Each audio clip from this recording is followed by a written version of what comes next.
Hello, this is Johnny Cycles with CyclesGaming.com, bringing you another edition of Keeping Modern Janky. We're going to go ahead and mulligan this 4-land, 3/4 drop hand.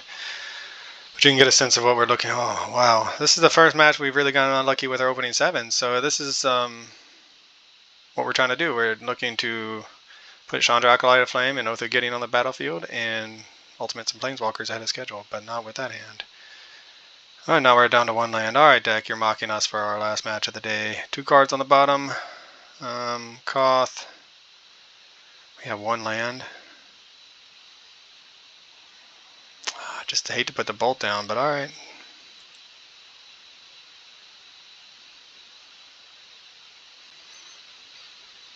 I mean, with the 1 land, we want to be able to cast things. We have 2 cards we can cast in our hand. Opponent's at 5-2, so maybe we'll get lucky. Hopefully it's not Tron. We play Tron a lot, or Yawgmoth. We just play Yawgmoth. Seems like a really bad matchup for a deck that's looking to burn out an opponent one way or the other.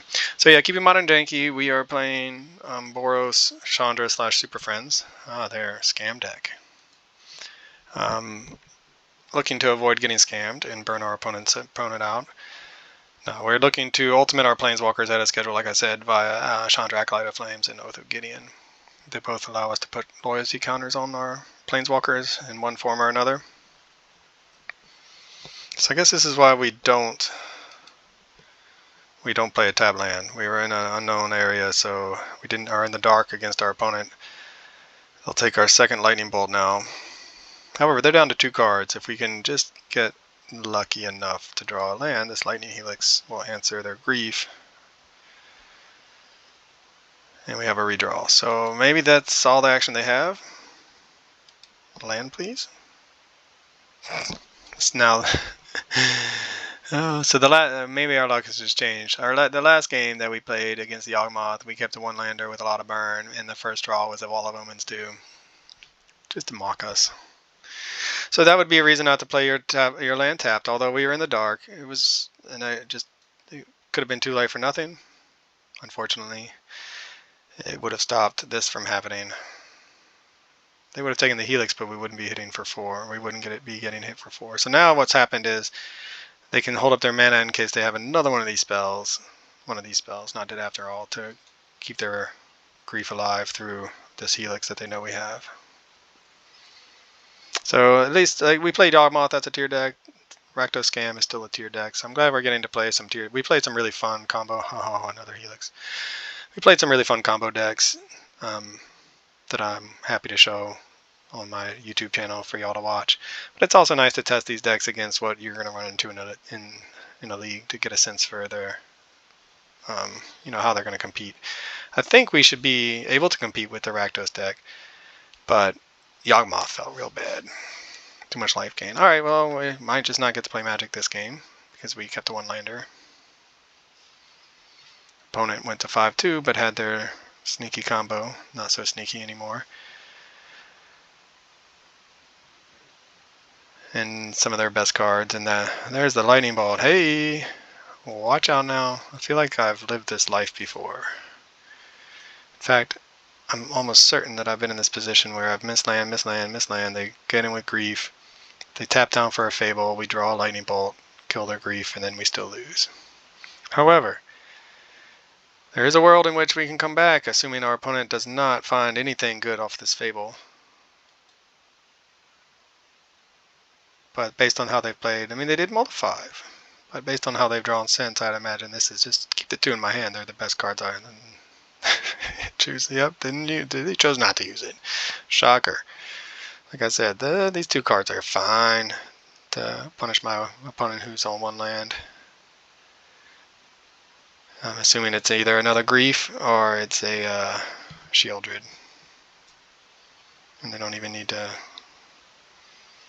So just anytime you want to give us a land deck. Anytime.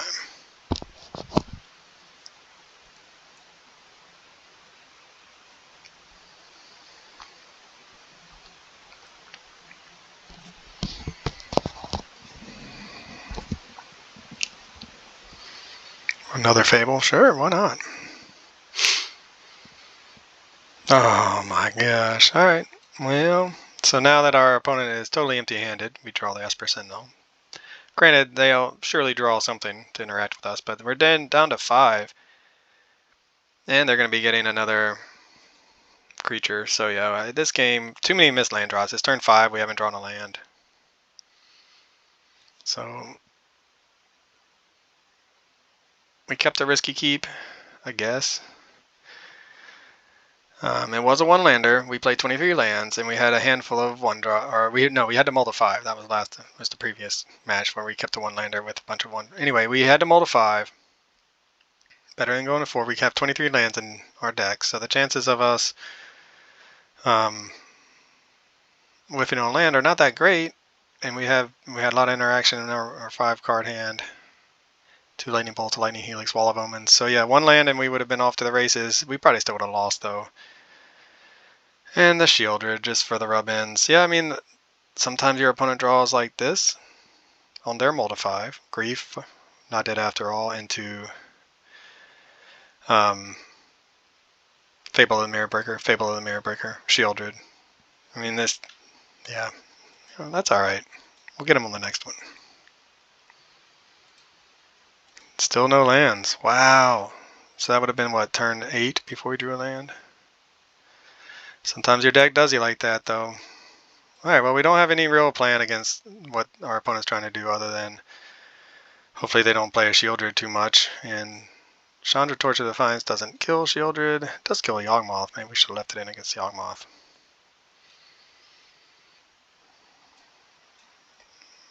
Run it like that.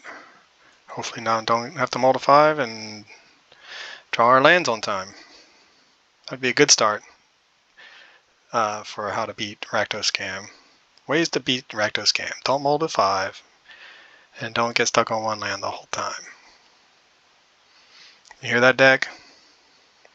That was on you. I mean, we had a hand of, what, 3 lands and 4 4-drops? Or the other way around, 4 lands and 3 4-drops? I guess we could have kept that. 4 lands. Do we dare? Do we dare? Pitch it in search of a Lightning Bolt to answer their grief. I mean, this is... Yeah, I mean, I'm going to do it. I'm going to do it. And not get punished, hopefully. Alright, 2 lands, 2 bolts, a Lava Spike. We have the burn. Put the Chandra to the bottom, I think.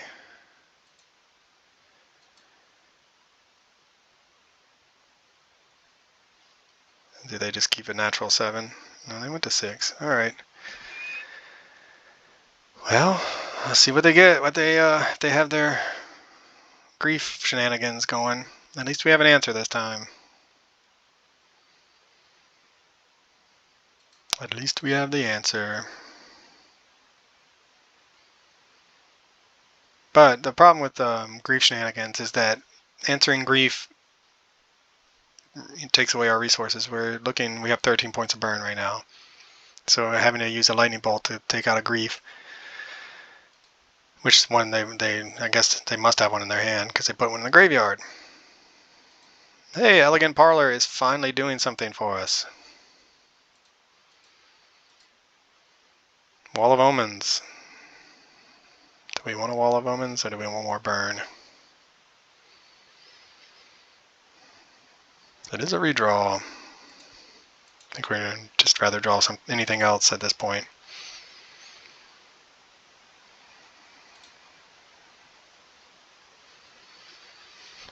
Be careful what you wish for, I suppose. Alright, well.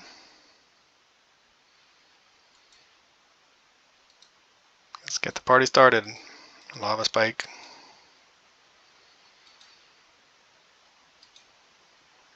I wonder if they have grief double, not dead after all. And then we're going to get punished for that play. Could have held up the Boros Charm, but... Ooh, Croxa. That's a good one.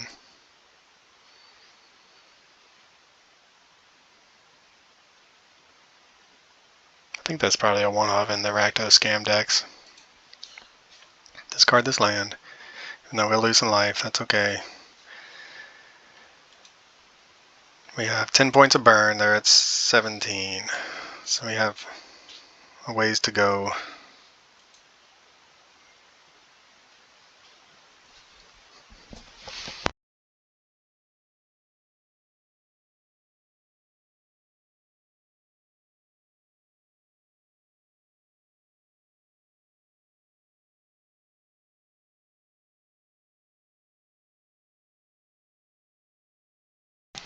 Alright, another lava spike. Well, I mean, hey, run it back. Now we have 14 points of burn. Can we dodge any sort of life gain shenanigans long enough to race them to death with our 2 lands?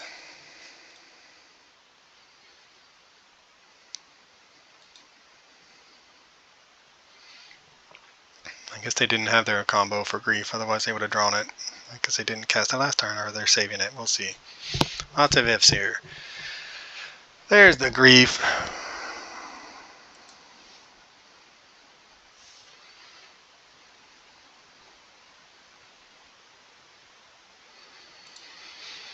Somebody's going to take the Boros Charm. Unless they have 2 not dead after all.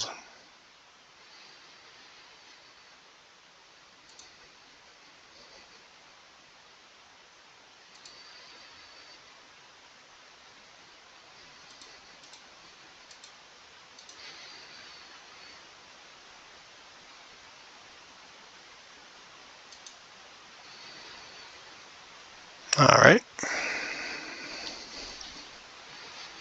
Did I click everything correctly? I did. I don't know what's... There we go. Slowing down on me. Alright, well... Hey, Esper Sentinel. That's what we need to draw some cards. I'm sure that they won't be able to kill it without letting us draw. Or that they won't. Yeah, I mean, I think having our Boros Charm taken really greatly reduced our chances of victory. I mean, we might get lucky and go runner into burn spells. It is a possibility. We might get lucky and they don't have a Shieldred.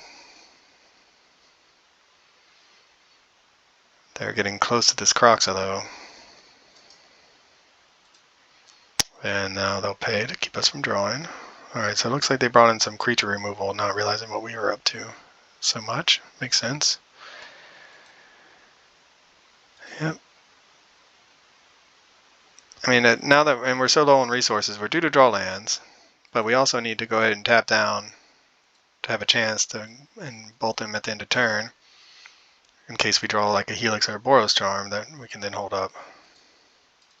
Alright, another Esper Sentinel. Joke's on you, opponent.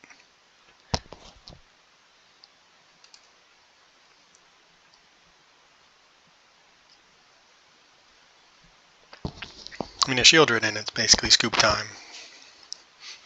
Lunchtime too, so just empty-handed. We need 2 spells to kill the Shieldred.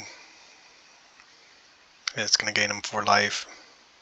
We'll spend our burn on killing them rather than... Alright, well, maybe they have a handful of removal. And we can, instead of drawing any more creatures or lands, just draw some kill spells. Ragavan. Okay, Boros Charm. Alright, well, we are in a position now to instep Boros Charm, untap, draw a Lightning Bolt. What is it? What are they going to get off this Ragavan hit? Watch it be the Lightning Bolt. You know, you just want to be a land. It's a Ragavan of our own. Well, that's good. That doesn't kill them, so... What we need here is, no matter what they play, we need to draw into a Lightning Bolt. So end of turn Boros Charm, draw a Lightning Bolt. And we will have gotten through everything to the point where they can die. So we're in a position now where they're dead. To a Lightning Bolt, not a Searing Blaze, or a Lava Spike. One-time deck. Alright, Boros Charm. So we got really lucky. But you know what? We got so unlucky the last game that sometimes you deserve to get some luck. And it looks like our opponent probably sideboarded incorrectly, thinking we were more creature heavy than we are. So the question is, do we bring in any sort of hate? Do we stick to the burn plan? They know what we're up to now.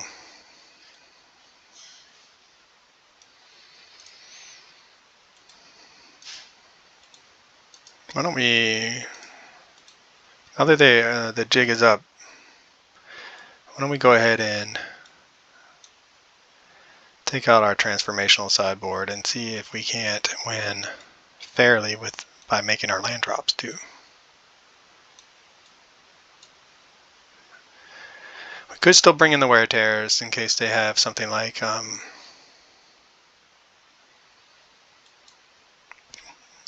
Leyline of Sanctity in their sideboard, but I don't think they play that. I think they play like one Shieldred and maybe one in the board. So this is gonna, we'll see. I mean, this is our 10th match testing, and that's what we're doing. We're testing our sideboard plan. Do we want to go now that they know what our transformational sideboard plan is? Are they going to change their game plan accordingly? And they brought in a bunch of creature removal. Are they going to go back to their hand disruption strategy? Are they going to try to water down something else that then we can take advantage of with our Planeswalkers? They didn't really see any Planeswalkers, so they think they were assuming we were some sort of Boros burn deck, which is correct. And they brought in, at least that's what we became, and they brought in their creature removal to deal with all of our like Monastery Swift Spears and things like that normal Boros burn decks play. However, of course, we didn't have any of those. So 4 lands, Sentinel, Wall of Omens, Helix. We'll try it. We need a lot of help, and we need our opponent not to double grief us this turn.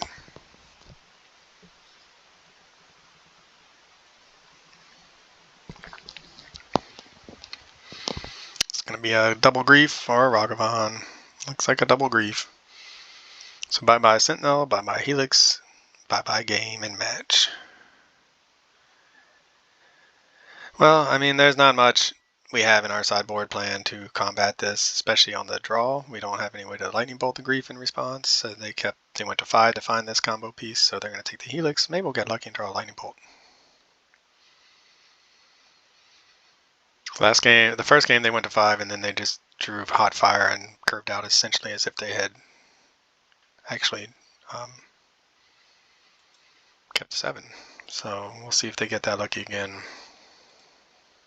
So Ragavan gives us something to do. It would have been better to be a bolt. However, if they attack us, we attack them, assuming they don't have a kill spell or another grief shenanigans nonsense. Wall of Omens is a redraw for us and a blocker, so there's hope. There's hope. Oh, just casual Bowmasters. Yep. Never mind. They're I mean, they might as well just start with 5 cards every time. Their 5 is way better than their 7 both times. I don't know why they didn't do that after we cast Wall of Omens. I mean, we're still going to cast it, but it's funny how you get Thoughtseize twice on turn before you get to draw your first card, and you tend to lose those games. And yet, Grief is not banned to evoke elementals. Great mistake. I mean, whatever, it is what it is. These are the tiered decks in Modern now. If the evoke elementals didn't exist, to be something else, but the free spells in general have really warped in my mind, as you know, if you're familiar with my articles, warped Modern to make it more and more like Legacy, but they haven't. And their Modern is basically a 1 mana, 2 mana format, unless you're playing degenerative combos of some form, like Grief plus Not Dead After All or Amulet Titan. And Murktide Regent counts as a 2-drop. And if that's the way Wizards wants it, that's fine, but it does push out whole strategies. I mean, Yawgmoth is an exception, to be fair. And we scoop it up, I believe. I don't think there's a draw in our deck that gets us out of this. Taking 3. I mean, we'll play it out. Well, let's draw into the Lightning Bolt and make sure they have that. Their last card is another Not Dead After All. It is a Lightning Bolt. And we die anyway. Guess we should have waited until their turn. So that is a mistake, but let's just see if they have it. So that is a 1, and this is a 3, and then we're at 4, so we are dead. And we would have been dead anyway, because that goes to the graveyard and put us to 4. We would not have gotten... Yeah, we would have one more turn. Anyway, for CyclesGaming.com, this is Johnny Cycles, getting scammed and scooping it up. I'll catch you on the next one. This has been another edition of Keeping Modern Janky with Johnny Cycles. Thanks for watching. Be sure to check out my website, cyclesgaming.com, for original Magic the Gathering content. You can read about my Commander decks or my janky modern brews. My latest article is about the Zombie Precon and its effect on Commander. I give you a couple different deck lists. If you're interested in a science fiction/fantasy novel, be sure to check out my book, The Podcon. I'm publishing it serially, a couple chapters every month. Again, thanks for watching. Check me out on YouTube, Johnny Cycles. Click that subscribe button. I'd really appreciate it, and I'll catch you on the next one.